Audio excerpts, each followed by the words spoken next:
Gracias, doctor. Buenas tardes. Se invita a la doctora Delia Milagros Espinosa Valenzuela a pasar a la mesa. Tome asiento, por favor. Muchas gracias. Muy buenas tardes, señores. Doctora Delia Milagros Espinosa Valenzuela, bienvenida a la Junta Nacional de Justicia. Muchas gracias por su participación en este proceso, de este concurso público para la selección de fiscales supremos. Vamos a llevar a cabo esta entrevista personal sobre la base de 4 rubros, que es solvencia, idoneidad, trayectoria académica profesional, proyección personal y preguntas en torno a su conocimiento sobre la realidad nacional e institucional. Voy a invitar al doctor Guillermo Tomberry para que pueda iniciar estas preguntas. Gracias, señor presidente. Buenas tardes, doctora Espinosa. Buenas tardes. Yo quería primero hacerle una pregunta. ¿Por qué se interesó usted en la línea de carrera fiscal? Porque entiendo que su carrera es en el Ministerio Público, ¿es correcto? En efecto, doctor. Ante todo, muy buenas tardes. Explícanos un poco cómo ha sido su trayectoria, su inclinación por esa línea de carrera, digamos. Muchas gracias por la pregunta. Ante todo, muy buenas tardes, señores magistrados. En efecto, la vocación de servicio, ante todo, en primer lugar, por el derecho, obviamente se plasmó durante los 6 años de carrera que seguí en la Universidad Nacional Mayor de San Marcos, donde al culminar los estudios tuve el interés, en primer lugar, de seguir el litigio profesional, precisamente para involucrarme con el conocimiento y también con nutrirme de la experiencia respecto de cómo funciona el sistema de administración de justicia y toda la realidad que ello involucra. En ese devenir, y precisamente como litigante y siguiendo algunos casos penales, porque como todo litigante se tiene la oportunidad de abordar casos administrativos, civiles, de familia, etcétera, fue surgiendo la inquietud para poder acceder a esta institución tan preponderante en nuestro sistema democrático, y de esa manera postulé presentando mis documentos en el año 1995, fui convocada en el año siguiente y luego de una entrevista por el entonces Consejo Ejecutivo del Ministerio Público, se me concedió el honor de acceder a la provisionalidad como fiscal adjunta provincial en Lima y en un despacho penal. Así fue. Gracias, doctora. Dígame, entre los casos que usted ha tenido que ver en un papel litigante, digamos, ¿usted considera que ha tenido los llamados casos emblemáticos, o que han tenido una cobertura mediática muy importante? ¿Ha tenido usted algunos casos y se nos cuenta un poco cómo enfrentó esos casos? Se refiere a mi época de litigante, sí, que fueron un poco menos de 3 años, doctores. Sí, no mediáticos, pero sí fueron muy enriquecedores para mí como una joven profesional en aquel entonces. Tuve la oportunidad de defender en 2 casos a presuntos extorsionadores por terrorismo, con los llamados tribunales sin rostro.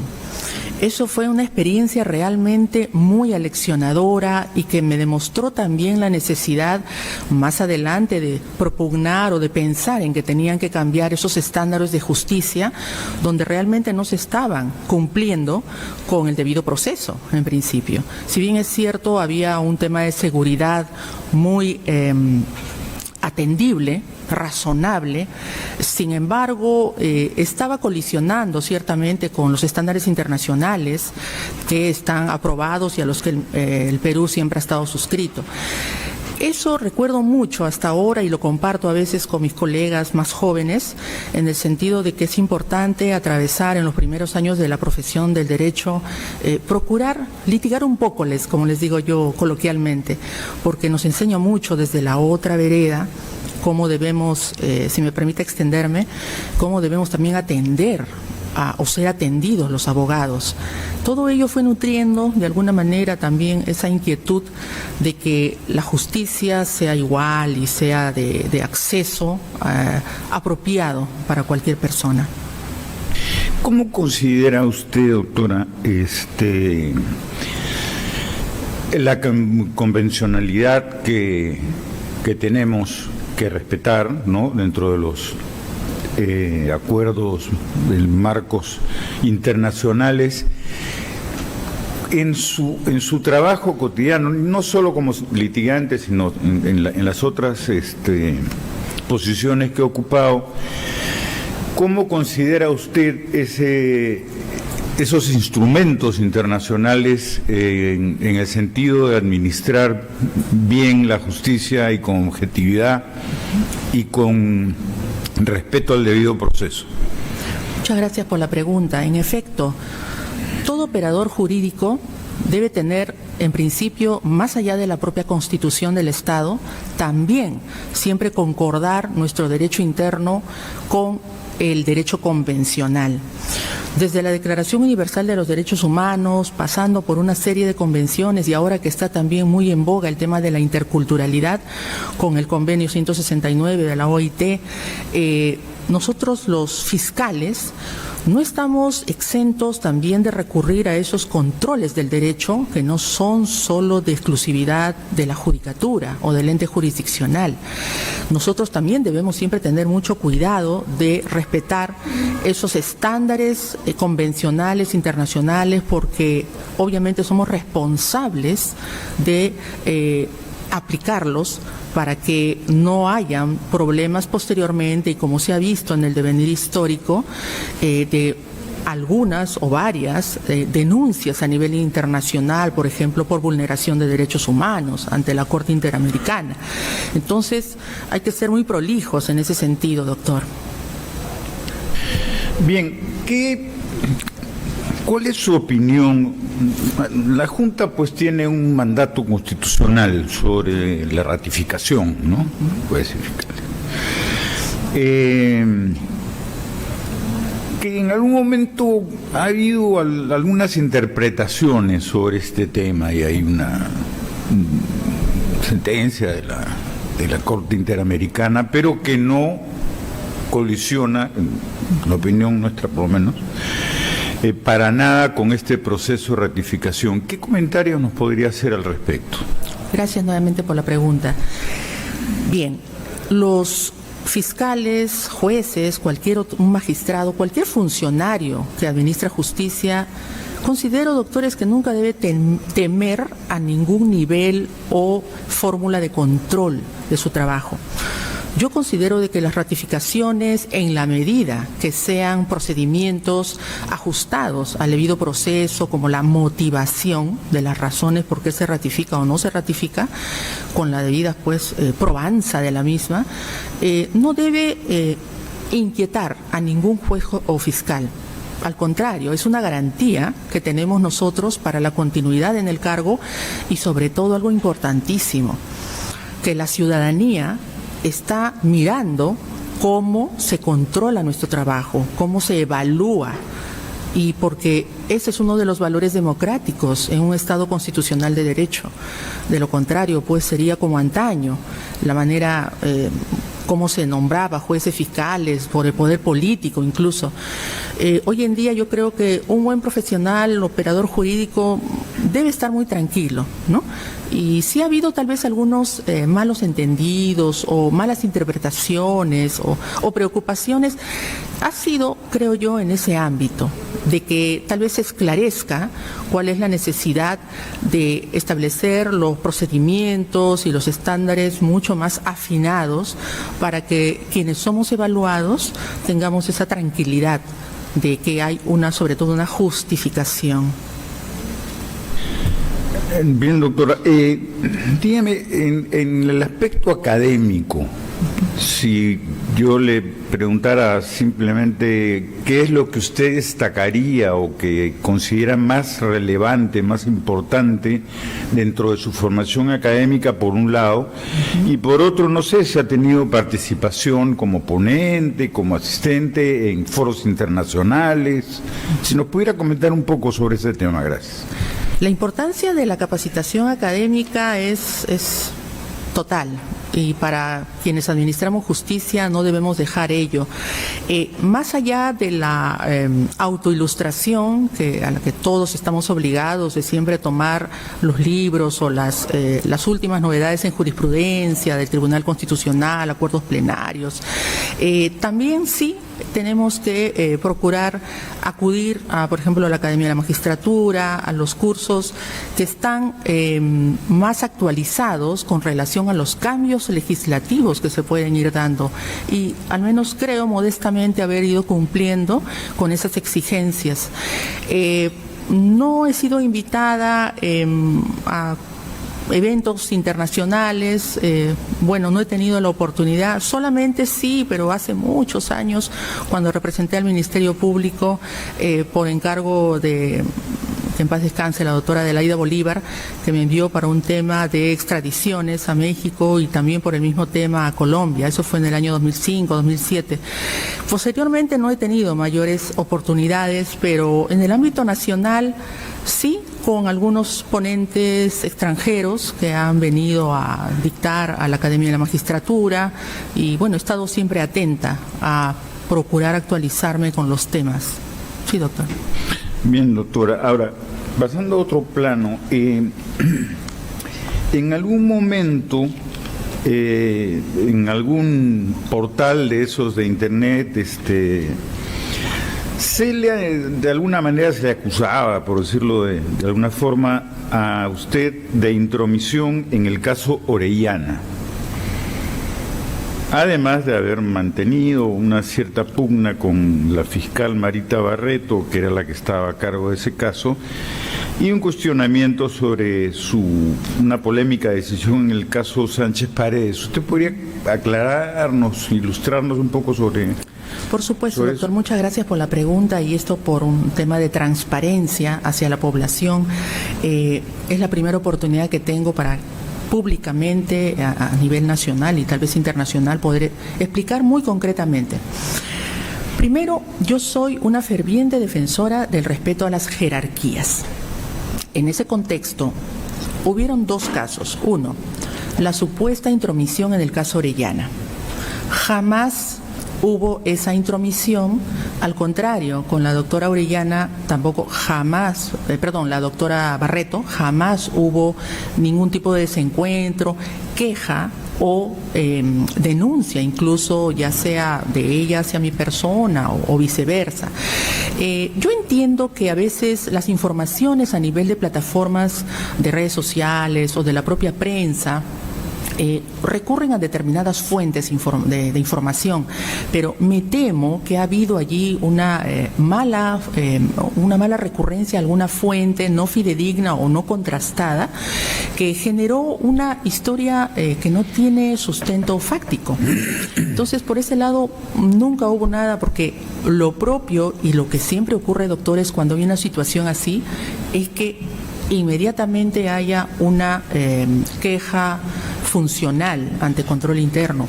Hubo sí un tema de oficio que se investigó sobre una presunta situación, pero más allá no se logró evidenciar que hubiera ningún problema. Eso por un lado. Por el otro lado, con relación al caso Sánchez Paredes, en ejercicio estricto y observancia del debido proceso, todo surgió por un dictamen. Estamos hablando de un caso bajo el régimen del modelo anterior, de 1940, un proceso penal por lavado de activos. Se me atribuyó que yo, por no haber cumplido estrictamente con lo ordenado por el fiscal supremo que dispuso formular acusación.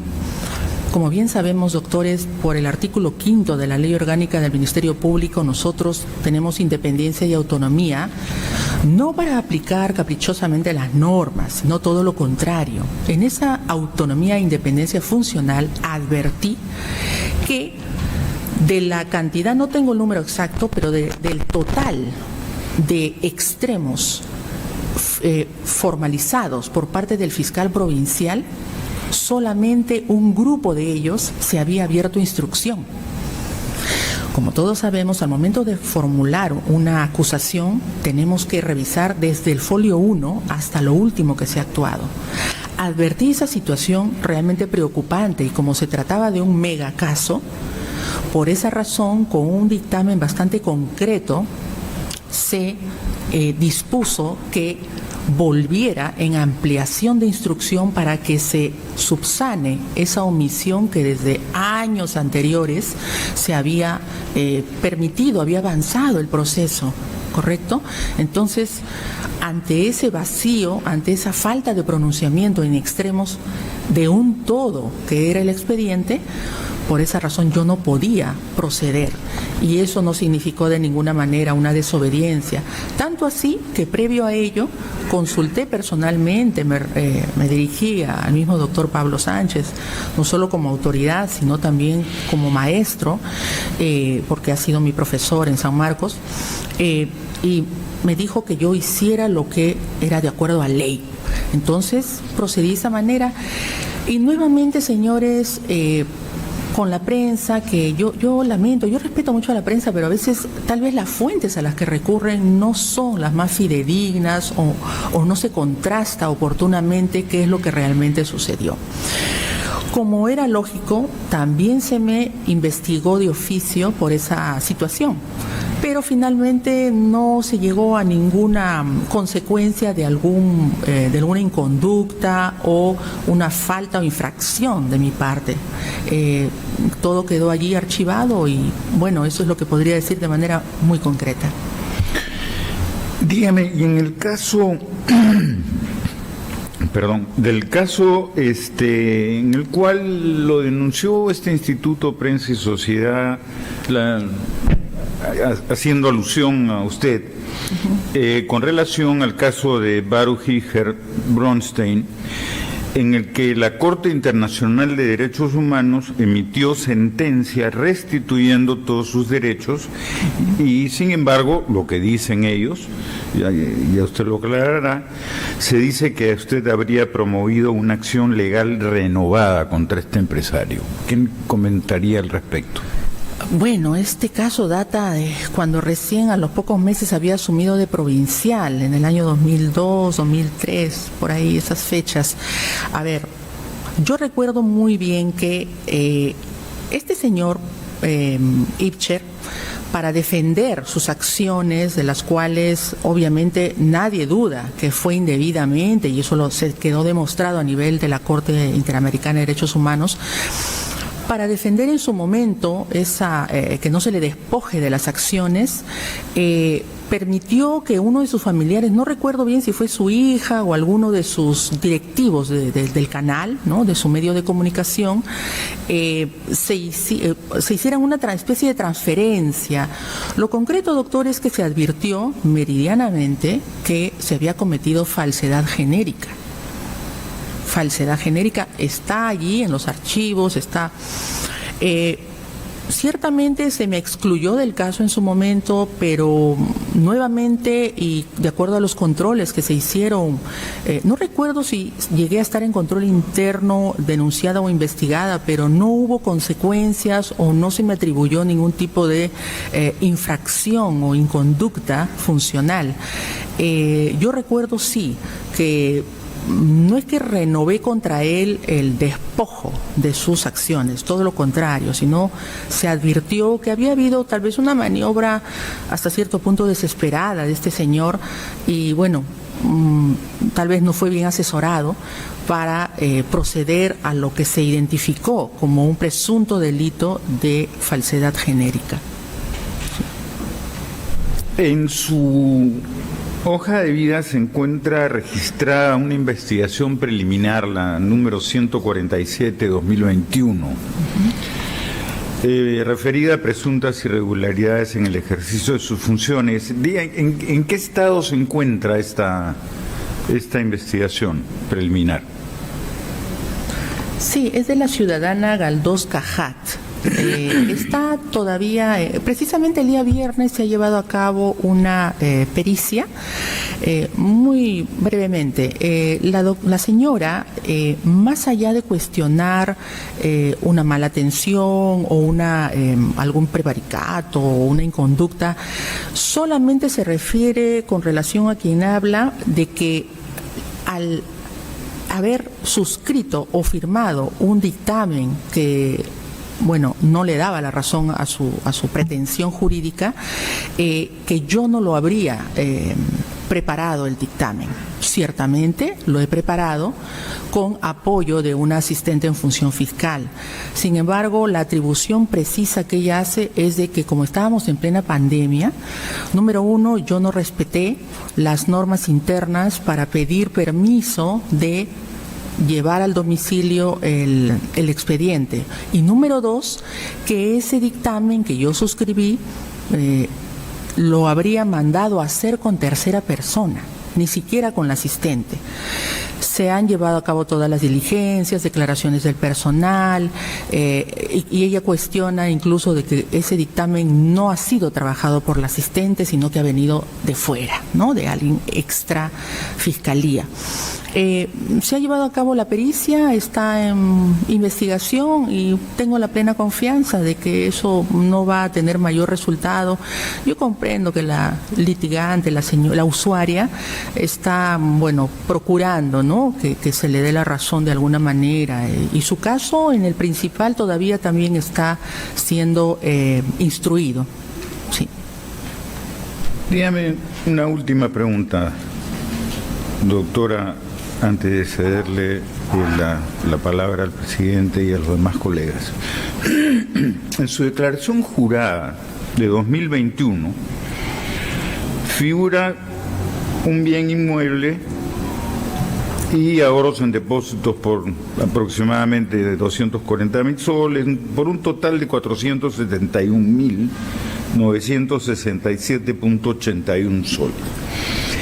En la declaración jurada del 2022 figuran 5 bienes inmuebles por valor de casi 600.000 soles y depósitos por 309.754 por un total de 804.154.03 soles. ¿Nos podría ilustrar sobre ese cambio? Porque es como casi el doble del patrimonio, no totalmente, pero un 80% más, una cosa así. Se refiere a los inmuebles adquiridos. A los inmuebles y a los ahorros. En general, esos son los dos rubros que claro, a ver, los ahorros son todo productos del trabajo, ¿no?, de muchos años, y con relación a los inmuebles también, el inmueble donde actualmente vivo es un inmueble que se empezó a construir desde el año 2006, obviamente el valor es del autoavalúo, ¿sí? El segundo inmueble es una casita rústica familiar, incluso yo tengo solo el 11% porque es de todos los 9 hermanos que somos. Se encuentra en Ancash, en la provincia de Bolognesi, distrito Chiquián. Es una casa que no tiene incluso en el impuesto predial no tiene un valor exorbitante. Es más, está en proceso de inscripción todavía ante registros públicos. Los otros 3 inmuebles son de reciente adquisición, que fueron por un proyecto en planos, al cual uno de mis hermanos me avisó.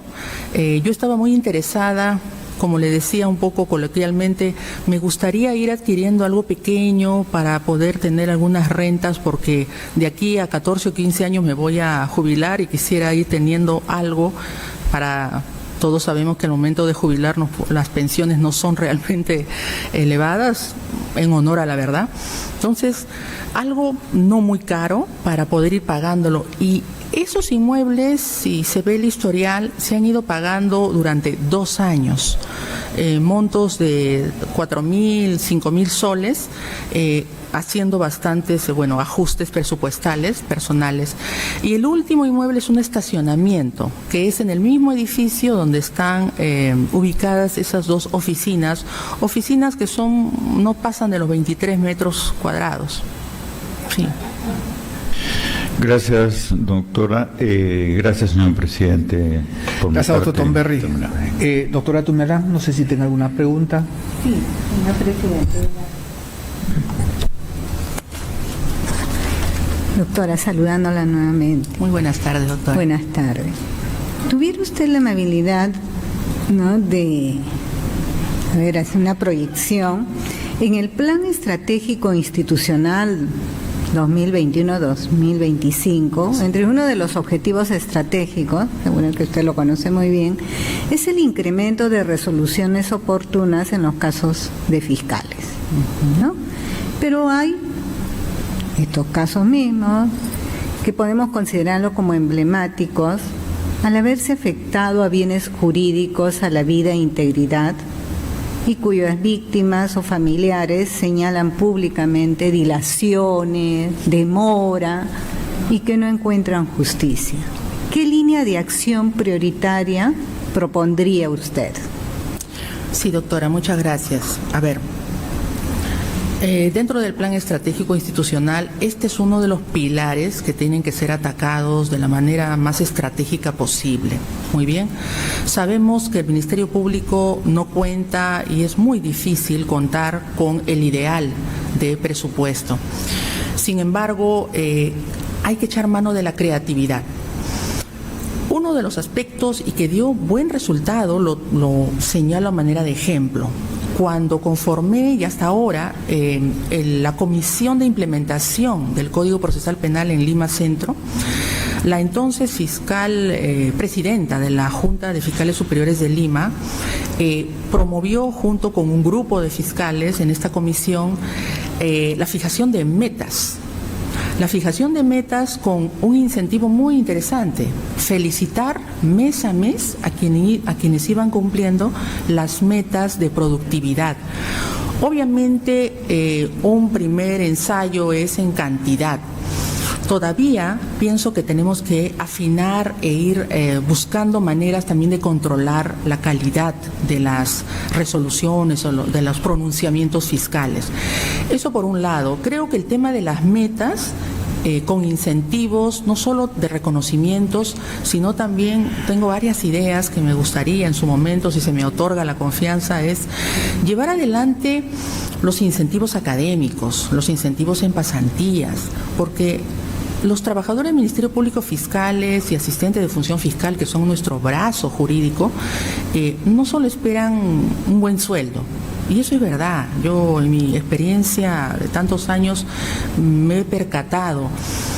El que vayan a un curso sin que tengan que pagar nada, por ejemplo, eso es para ellos un estímulo importantísimo.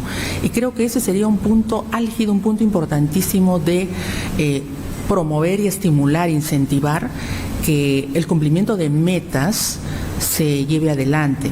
Ahora, respecto a la demora de los casos emblemáticos, tenemos, creo que, revisar, conversar con las fiscalías especializadas donde se encuentran los casos emblemáticos para ver de manera muy asertiva qué problemas tienen, cuál es el factor que hace o que genera las demoras. Yo me imagino, digamos, como un tema de experiencia más que todo, que es porque no se cuenta con la cantidad de peritos suficientes o no se cuenta con el personal idóneo o con el personal que tenga la experiencia o experticia para apoyarnos en estos casos que son de innumerables tomos para poder administrarlos y gestionarlos. Entonces, la gestión que yo propongo pasa por varios frentes, doctora, si se me permite. Primero, advertir, diagnosticar cuál es el problema en las personas. ¿Por qué el fiscal no avanza? ¿No tiene buen personal? Muy bien. Tal vez le falta capacitación. Le falta cantidad de personal. perfecto, veamos si en otra fiscalía, donde tienen un personal, digamos, mayor, podríamos estratégicamente trasladarlo para que apoye. Buscar los mejores perfiles.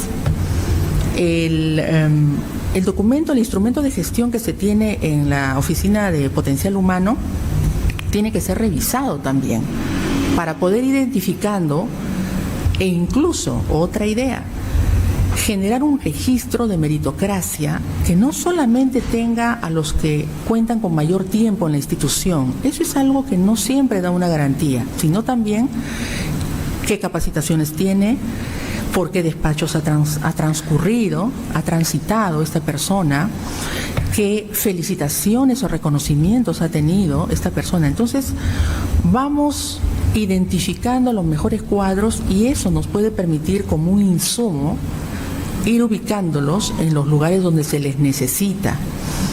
Por experiencia también sé de que muchos colegas no quieren desprenderse de sus estrellas en el despacho, pero si la necesidad del servicio y sobre todo atendiendo a estos casos emblemáticos, difíciles de atender, lo requiere, pues hay que dotarles de este personal más experto.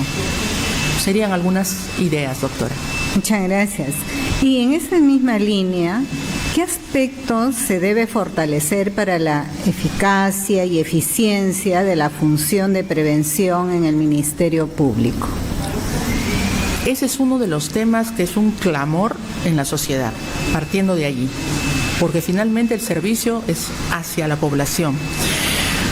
Tendríamos que revisar primero cuáles han sido los logros hasta el momento.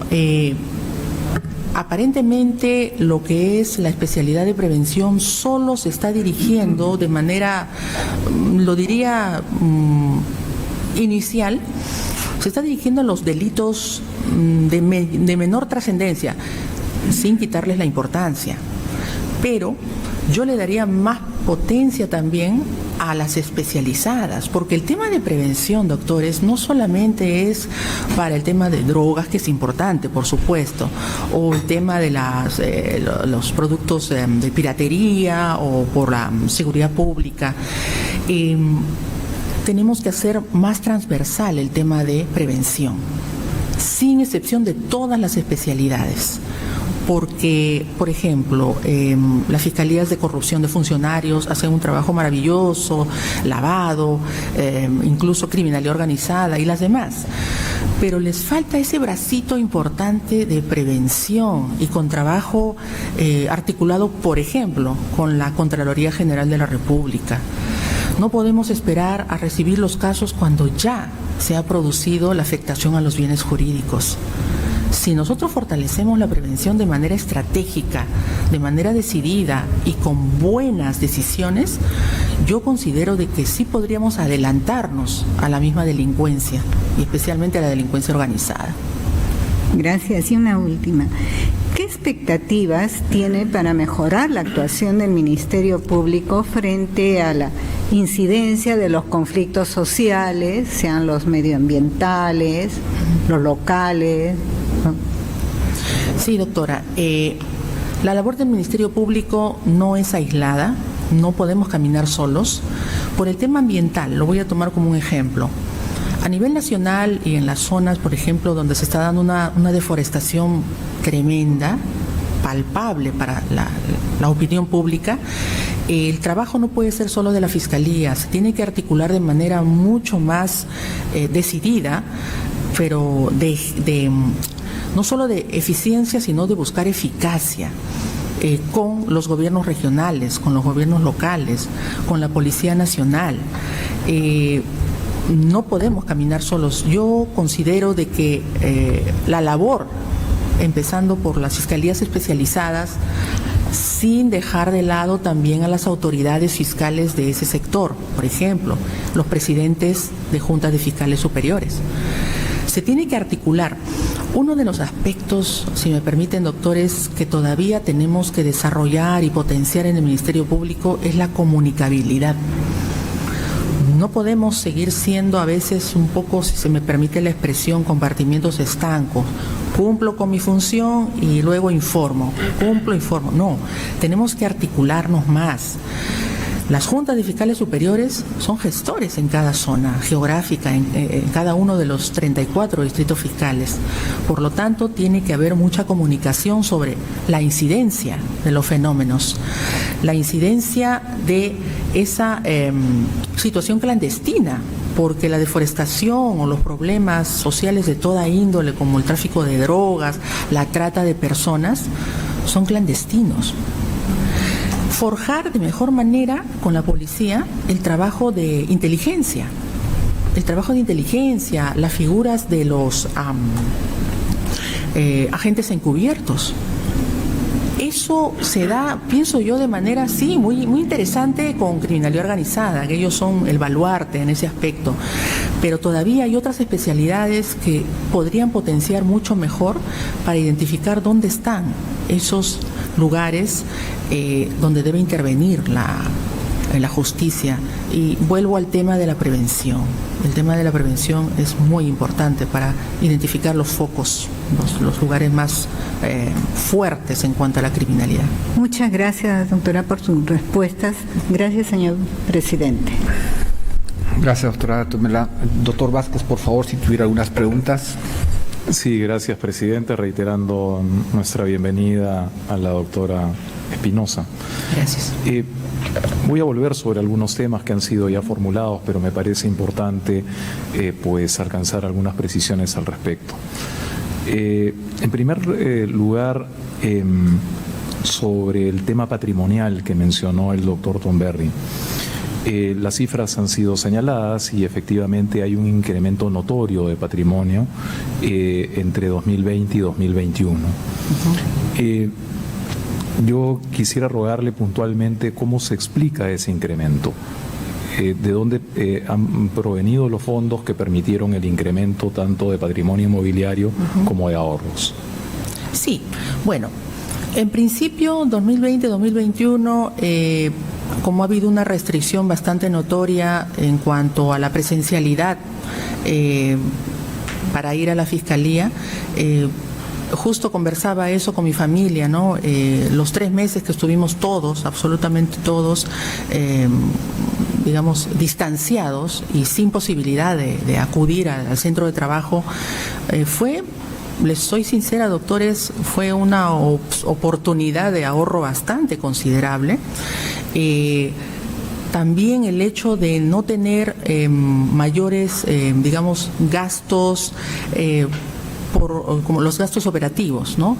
Que siempre son utilizados para los efectos de la buena marcha y, como la ley lo indica, de la buena marcha en el despacho. Luego de eso, al ir volviendo de manera gradual, era lo mismo, ¿no? O sea, no tenía mayores gastos que realizar, y tal vez por ello es lo que sí, yo considero que yo misma dije, no, bueno, mis ahorros se están incrementando. Y el tema del patrimonio inmobiliario, yo quisiera esclarecer de que no es que yo he incrementado de manera notoria.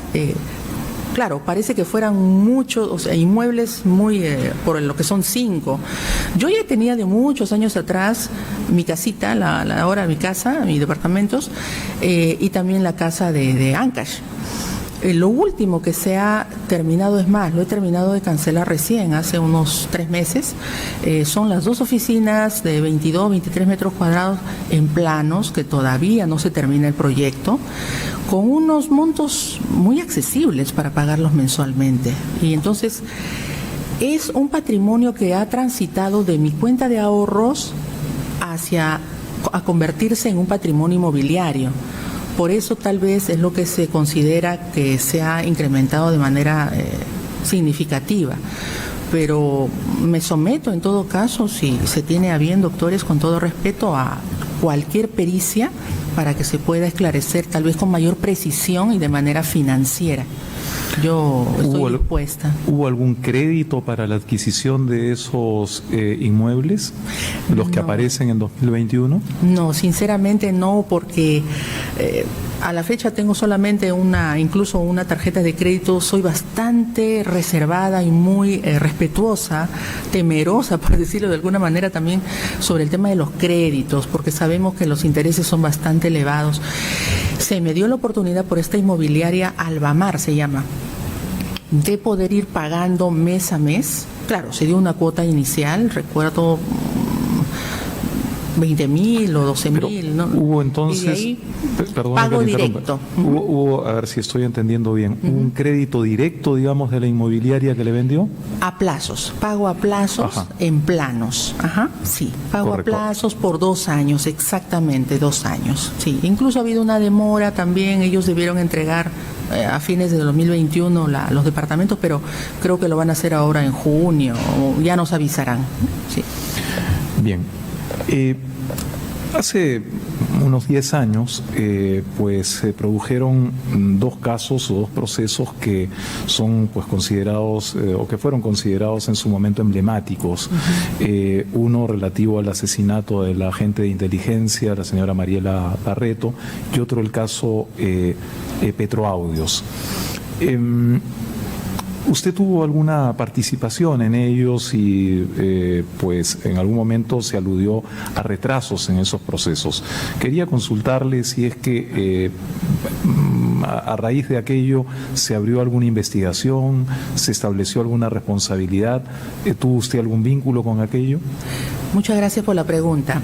Con relación al caso de la señora Barreto, no hubo demora, no se me atribuyó ningún retraso o inconducta, toda vez que ese caso, si mal no recuerdo, ya venía incluso de otro despacho, pero soy consciente y respetuosa de que hay que asumir no solo el activo, sino el pasivo, cuando a veces en un despacho anterior han habido, por X razones, algunas demoras. Entonces, el Ministerio Público es uno y yo siempre he sabido responder por casos que han estado realmente atrasaditos.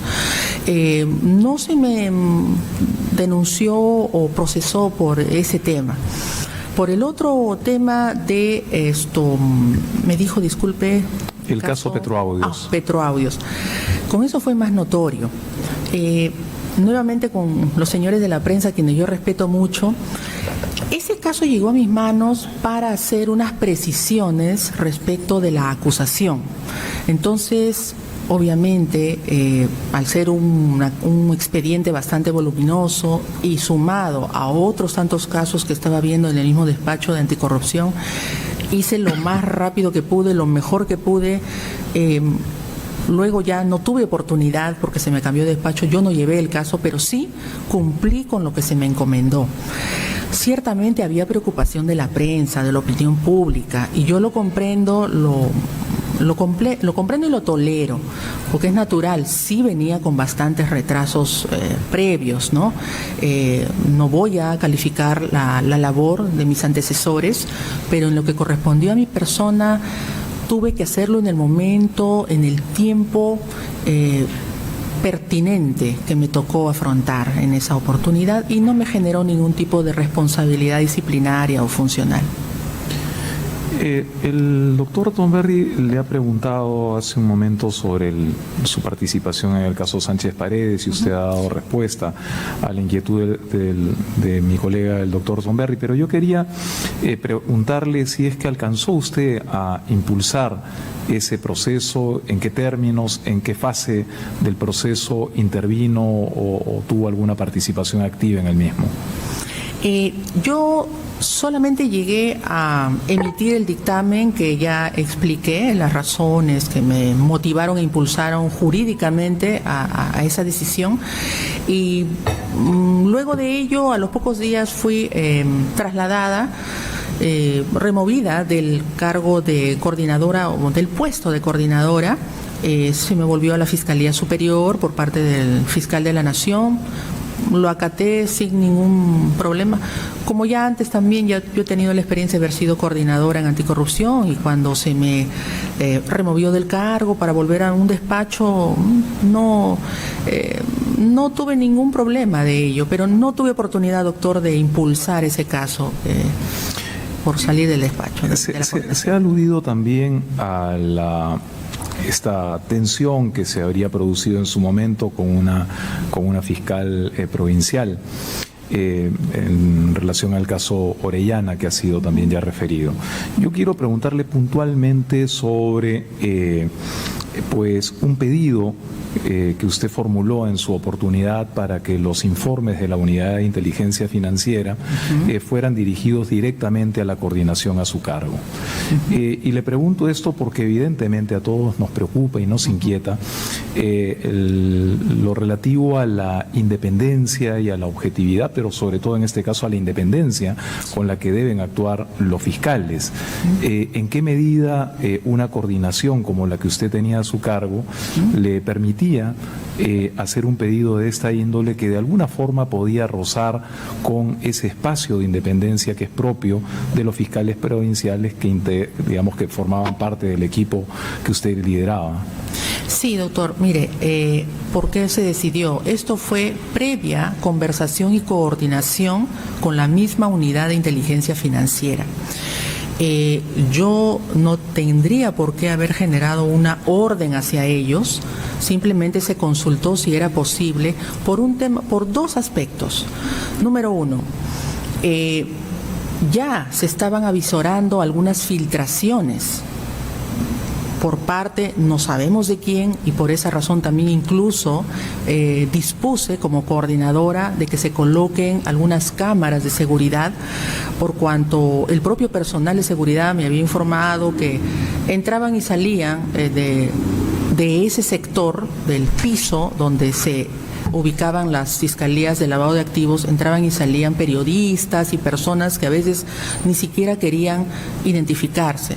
Entonces, eso, sumado al hecho de algunas filtraciones que se me habían incluso informado de manera muy reservada por parte de los representantes de UIF, tenían un coordinador de enlace que siempre venía al despacho a consultarme incluso, fue lo que yo preferí de que la comunicación llegara a mi despacho, obviamente en sobres lacrados, jamás se abrió ninguno de ellos, pero sí para tener la plena seguridad que fuera canalizado al mismo fiscal provincial, que fuera canalizado, para evitar, como todos sabemos, a veces llegan documentos por mesa de partes y pueden generarse algunas situaciones que no quisiéramos, ¿no? Esa fue la única razón que motivó mi intervención, más que todo de seguridad de la información y de la pulcritud de los contenidos, porque yo lo dije hace un momento, yo respeto mucho lo que son las jerarquías, la función, y no tendría por qué haberme necesariamente enterado, ¿no? Alguno que otro informe, recuerdo, llegaba incluso abierto, entonces inmediatamente, no, esto tiene que pasar. ¿Conoció usted esos informes? Una lectura, doctor, digamos, no tanto de conocimiento a detalle, mucho menos a reproducirlo, pero sí de trasladarlo de inmediato con toda la seguridad y sobre todo la reserva a la fiscalía que correspondía. Así es. ¿No considera usted que en un ejercicio de ponderación podría haber habido allí pues algún grado de afectación a la independencia de los fiscales provinciales a cargo? Doctor, cuando uno asume una coordinación, yo particularmente considero, al ser un cargo de confianza, el fiscal de la Nación que nos elige, primero tiene un perfil, ¿no? Tiene un perfil identificado y, como su nombre lo indica, si es entregar la confianza es porque se considera que ese magistrado o ese fiscal tiene las condiciones de ética, de respeto, de reserva y de no involucramiento o abuso precisamente de sus facultades o atribuciones. Entonces, bajo esos conceptos, yo considero de que no ha habido incluso ninguna consecuencia con relación a esa medida que se tomó. Tanto así de que posteriormente no se me inició ningún tipo de procedimiento o denuncia o de injerencia mucho menos de filtración, algo que yo siempre he deplorado cuando se filtran algunos documentos institucionales. Con la venia del señor presidente y rogando las excusas del caso a mis colegas, quiero formular solo una última pregunta. Se habla de facciones en el Ministerio Público, y perdone usted la franqueza con que debo formular las preguntas porque son temas de legítimo interés público. Incluso hay quienes la señalan a usted como parte de una de aquellas facciones que podrían haber en el Ministerio Público. ¿Cuál es su percepción al respecto y cuál es su valoración de pues valores que son esenciales en el Ministerio Público, como el de unidad, el de jerarquía? Sí. Doctor, muchísimas gracias por esa pregunta que me permite un poco profundizar. El Ministerio Público es una institución constitucionalmente autónoma, organismo autónomo. Somos una unidad. Cuando hay respeto a la persona, a la jerarquía, a la función, no podemos hablar de facciones. Ese es un término, doctores, que viene de precisamente los medios de comunicación. Nuevamente, no sé cuáles serán las fuentes, pero sinceramente yo lo digo, no son fidedignas. Pertenecer a alguna facción, jamás. Y un poco lo curioso o lo sorpresivo viene a ser de que en un momento se me dijo que yo era incluso pariente del doctor Chávarri. Bueno, supuestamente el doctor es de una facción. Actualmente, por allí en algún medio he leído que dice que soy de la facción de la doctora Zoraida Ábalos. Entonces, en algún momento creo que también por ahí se deslizó en la época del doctor Ramos Heredia, que yo era gente, así con ese término gente, el doctor. Y yo siempre, cuando a veces me han preguntado, colegas o amistades, digo, yo soy gente del Ministerio Público, yo soy de ninguna facción, yo soy de una institución. Acá nos debemos a la labor que realizamos, pero sí debo admitir con mucha tristeza de todos los avatares que viene afrontando nuestra querida institución, a la que yo considero mi segundo hogar. Tenemos que recuperar, no porque nuestro prestigio esté abajo, no, pero sí la percepción equivocada de la población, porque la población tiene una percepción muy equivocada. Puede que hayan uno que otros casos aislados, mínimos, de inconductas o de situaciones, pero todavía no, la gente, y eso es por el tema de comunicabilidad.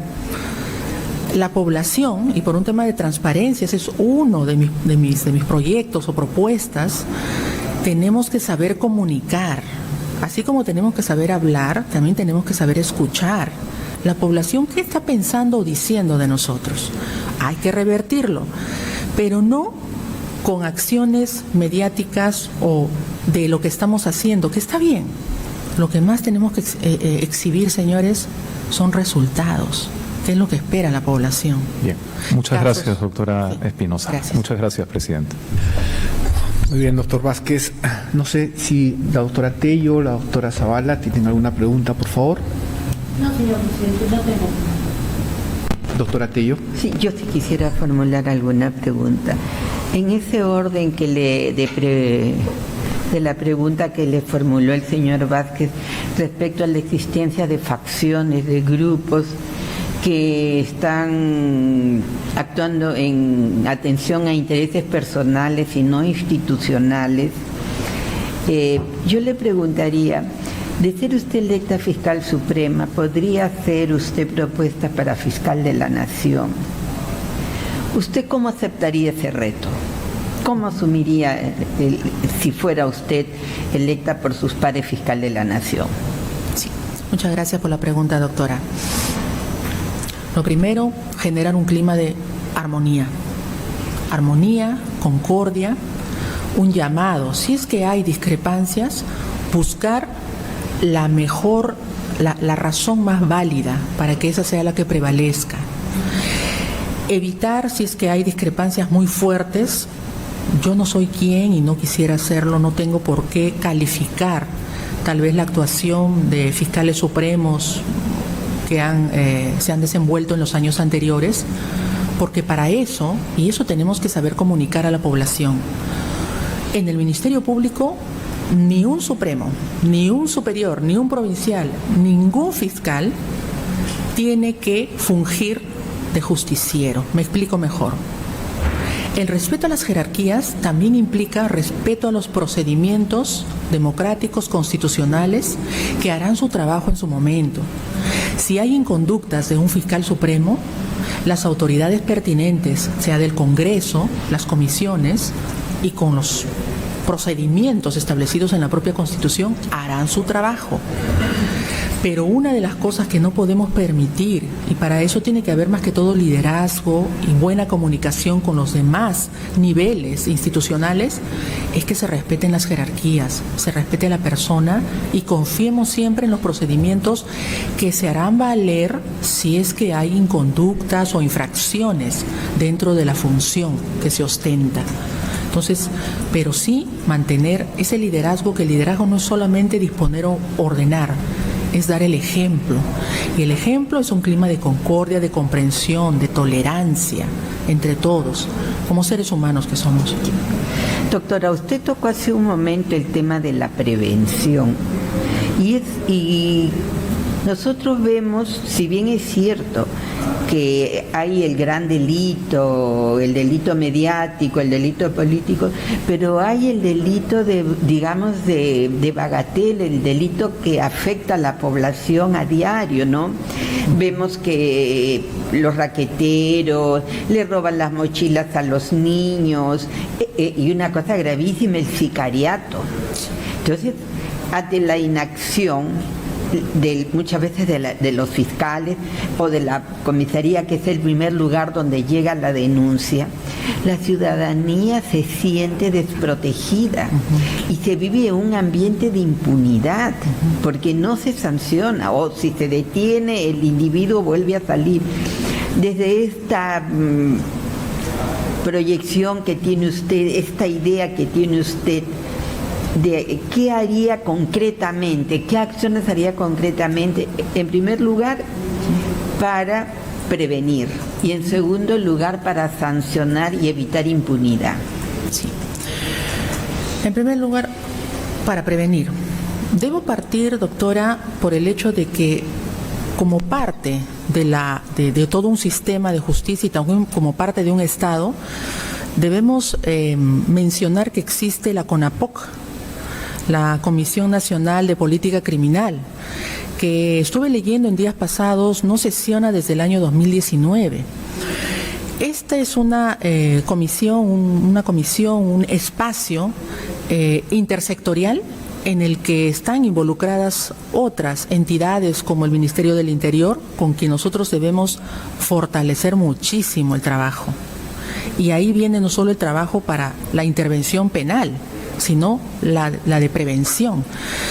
Lo dije hace un momento, no podemos caminar solos. El Ministerio Público, con sus limitados presupuestos, tenemos que recurrir también a otras entidades a través de estos espacios democráticos para hacer planes conjuntos o, en todo caso, actualizarlos. En concordancia con el Plan Nacional de Seguridad Ciudadana, que es un documento muy interesante, muy valioso, pero más allá de la política, que es la teoría, tenemos que aterrizarla o ponerla en práctica en lo que es la gestión. Y la gestión es conversar, articular y promover estas estrategias con otras instituciones, con otras entidades, ¿no? Como la policía, sobre todo, para ver el tema de seguridad. Para evitar impunidad, doctora, disculpe, sí. Esto es un tema que tenemos responsabilidad el Ministerio Público en principio.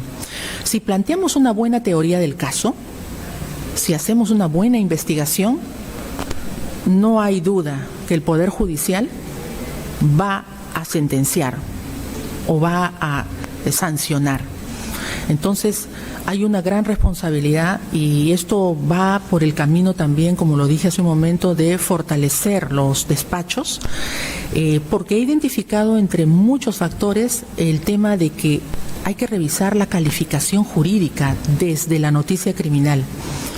hay que identificar dónde están las debilidades en esa calificación para evitar devoluciones de las carpetas, para evitar que hayan observaciones y finalmente para evitar la impunidad. Precisamente, ese es uno de los clamores y debo ser muy honesta en reconocerlo, porque a veces no se califica, no es en todos los casos, pero hay algunos aspectos en algunos profesionales fiscales que pueden tener esos problemas. También por el tema de que no se tiene el personal o la cantidad de apoyo suficiente, que con la celeridad que debemos actuar, y esa es una realidad. Hay que resolver rápido y ahí también vienen los errores. Es un cúmulo de situaciones, doctora, que poco a poco se tienen que ir identificando y fortaleciendo. No se va a hacer de la noche a la mañana, definitivamente, pero se puede empezar por algo. Sí. Gracias, doctora. Gracias, doctora. Gracias, doctora Tello. Doctor de la ASA, no sé si tenga alguna pregunta. Gracias, presidente. Muy buenas tardes. Buenas tardes, doctor. Yo quiero preguntarle sobre temas de gestión y específicamente a mí me interesaría conversar con usted, conocer su opinión sobre el reconocimiento de la realidad institucional en relación a los otros actores de la Administración de Justicia. Siempre se menciona, y usted ha hecho hincapié en eso, que el presupuesto del sector del Ministerio Público no es relevante. Pero cuando uno ve el aparato del Estado, que también ha mencionado, si ve Administración de Justicia como poder del Estado, tenemos al Poder Judicial, tenemos al Ministerio Público, tenemos a la Junta Nacional de Justicia, tenemos al Tribunal Constitucional. Entonces, si en realidad si lo vemos como un poder del Estado, como un todo, un tema macro, el presupuesto es razonable. Entonces, en función de eso, yo le pido, ¿cómo puedo yo articular? ¿Cómo usted propone articular la función del Ministerio Público con los otros organismos del Estado, que sean del Poder Ejecutivo? Por ejemplo, el Ministerio de la Mujer, ver temas de menores, cómo sería esa participación, pero ¿cómo lo valora? ¿Qué propone usted? ¿Cuál sería el indicador de una mejora por la experiencia que usted tiene ya del Ministerio Público y tiene también experiencia en casos en materia penal que son para considerar? Yo desearía que usted me dé por lo menos dos indicadores que se vea como una mejora de la Administración de Justicia de un punto de vista macro como Estado, ¿no? Ya. Bien, doctor. Para empezar, debo señalar, el Ministerio Público tiene a la fecha 122 convenios suscritos con varias entidades públicas y también privadas, para temas de capacitación, para temas de mutuo apoyo o cooperación en diversos temas de justicia. Dos aspectos importantes que voy a resaltar de esos múltiples convenios. Uno, el tema de la interoperabilidad que se tiene que dar con el Poder Judicial, y se está construyendo ahora, sí, el tema de la interoperabilidad para poder compartir la información respecto de los casos que se llevan desde la Fiscalía y que transitan hacia el Poder Judicial. Eso es un tema de gestión importantísimo. Entonces estamos hablando del expediente, el expediente penal, digamos. Así es. Okay. Uno. Número dos.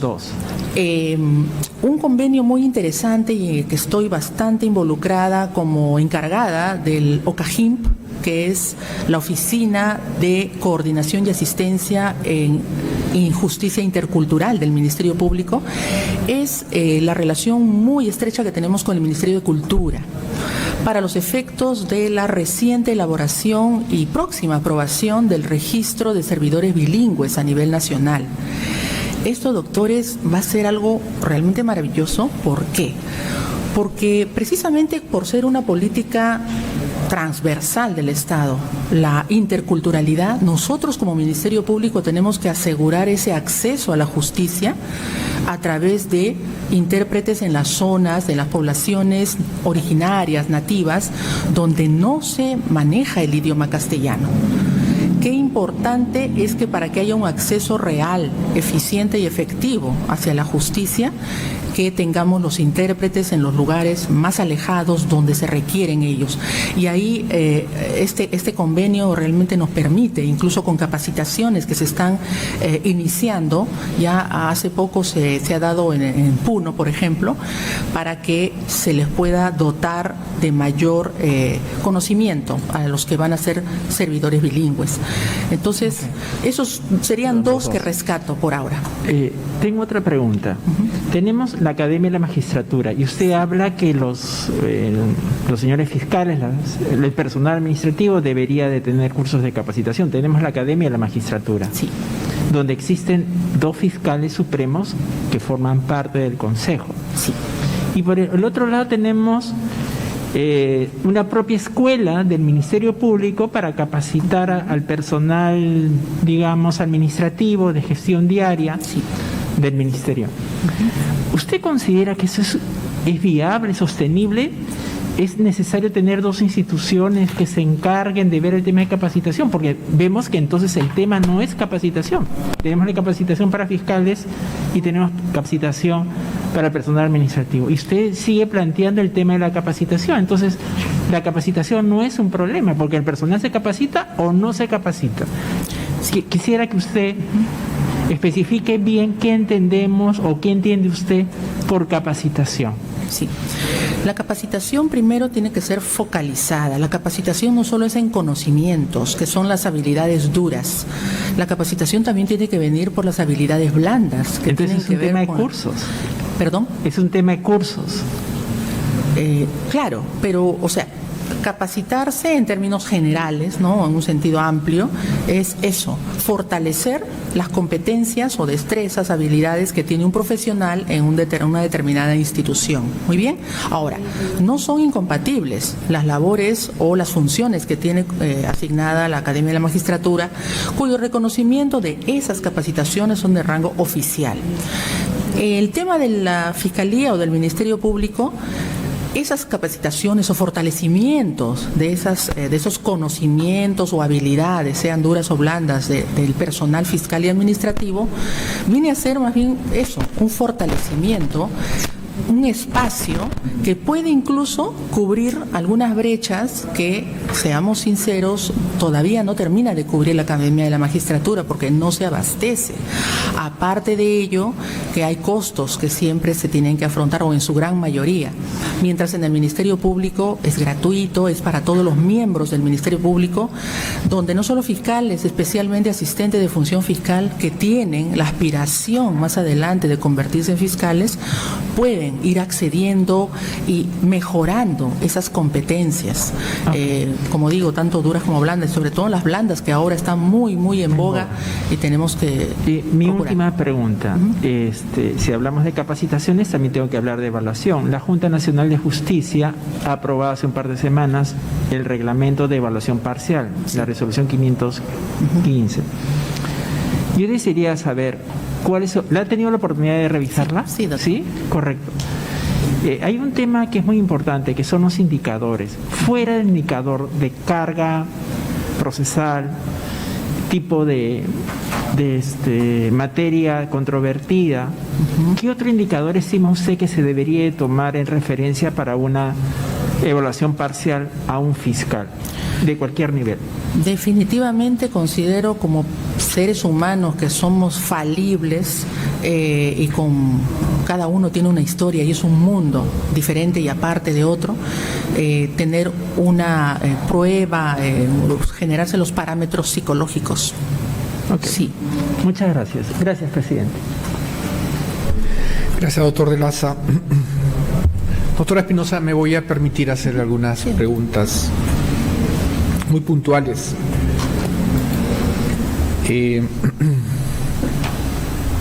La reforma del sistema de justicia. Seguro que no escapará a su conocimiento todos los intentos de reforma del sistema de justicia. Y desde la otra esquina es la demanda probablemente más... la demanda sempiterna, ¿no?, en el país. ¿Cuál es su valoración? Es decir, ¿Cuál es su opinión sobre estos intentos de reforma del sistema de justicia? Y quiero acompañar una subpregunta. ¿Es el tema del presupuesto el único problema por el cual no se concreta una reforma del sistema de justicia en el país? Voy a empezar por lo último, doctor, si me permite. Todo sistema de justicia, como todo manejo del Estado, es dirigido por personas, por seres humanos. Podemos tener, y de hecho las tenemos, una buena constitución, tenemos leyes de desarrollo y en todos los niveles normativos, pero el problema yo pienso que no pasa por allí, ni en cambiar y cambiar leyes, como ya históricamente lo hemos venido percibiendo. Es las personas. Yo considero que, como en este espacio, desde la selección de toda persona que va a decidir los destinos de la justicia, tiene que procurarse la mayor pulcritud o afinamiento, si se me permite el término. Asegurarnos, obviamente que no es una garantía al 100%, asegurarnos que esas personas que van a administrar justicia realmente tengan el perfil adecuado, la trayectoria, la intachabilidad, porque es la única manera que vamos a, por lo menos, tener la esperanza que se van a aplicar bien las leyes, que se va a actuar con ética, con integridad, con corrección, con igualdad, con rectitud. Si ello no ocurre, pues vamos a seguir teniendo ese clamor, los problemas que ya se conocen. De acuerdo. En consecuencia, no es solo de presupuesto. Ni de presupuesto. Muy bien. En cuanto a esa respuesta, doctora Espinosa, yo no solo le quiero pedir una evaluación personal de la política pública de justicia que hoy está aprobada, sino su evaluación crítica. ¿Usted ha tenido la oportunidad de leer la política pública de justicia? Sí. Hay 9 objetivos prioritarios. Quiero saber su apreciación crítica. ¿Usted está de acuerdo con esos objetivos prioritarios?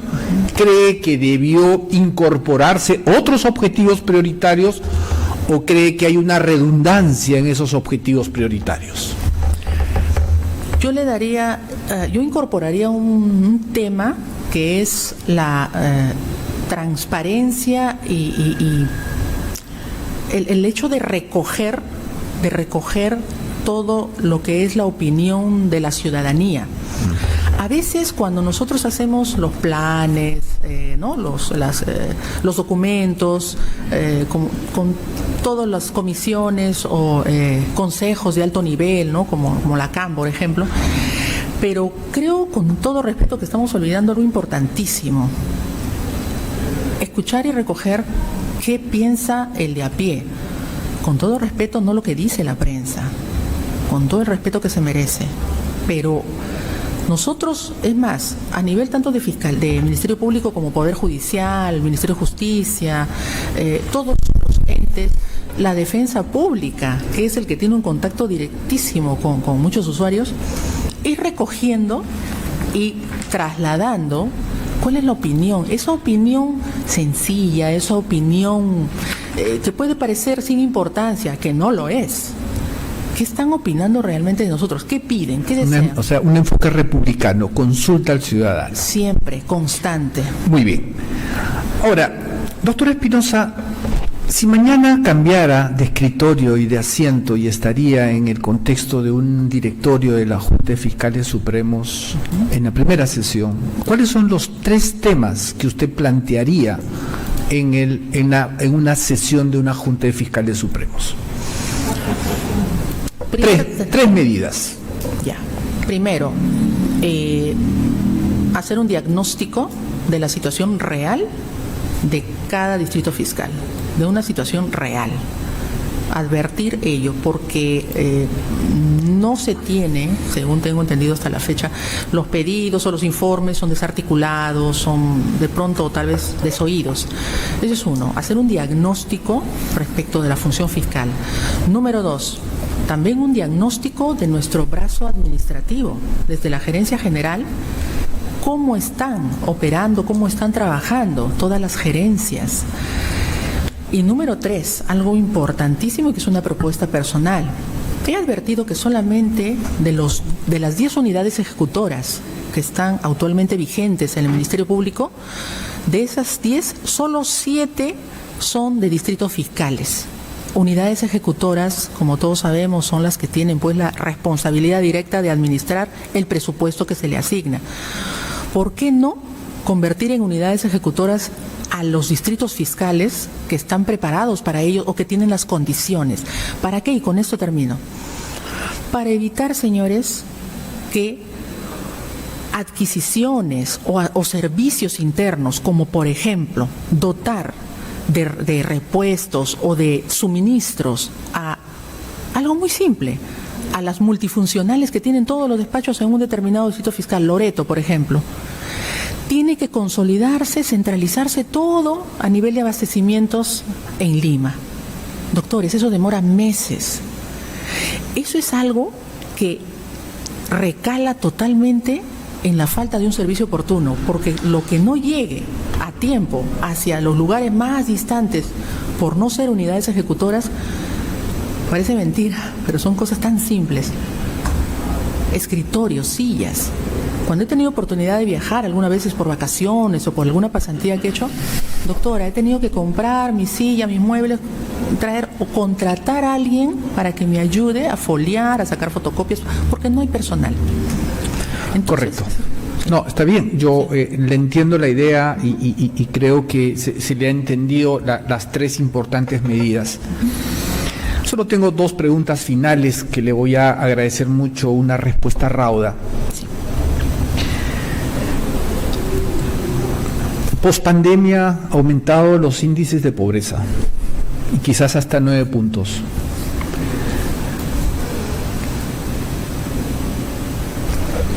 ¿Qué rol usted le imprimiría a un ministerio público de cara al tema de la pobreza? ¿Qué papel juega el ministerio público frente a una realidad como es la pobreza? Doctor, la justicia como servicio dentro de un Estado de Derecho, la justicia puede evitar que aumente o se genere más pobreza. Si nosotros no generamos, y esto lo traté de manera muy amplia en la tesis que sustenté para la maestría de gestión pública sobre el impacto en la gestión del servicio en fiscalías durante la emergencia sanitaria año 2020 en Lima Centro como zona analizada.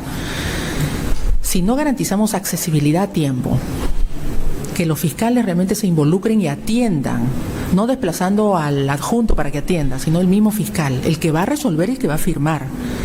En segundo lugar, el tiempo de respuesta. ¿Cuánto demora la respuesta? Y ahí está involucrado el tema de, ¿tengo personal capacitado suficiente en cantidad y calidad? Y lo tercero, confiabilidad.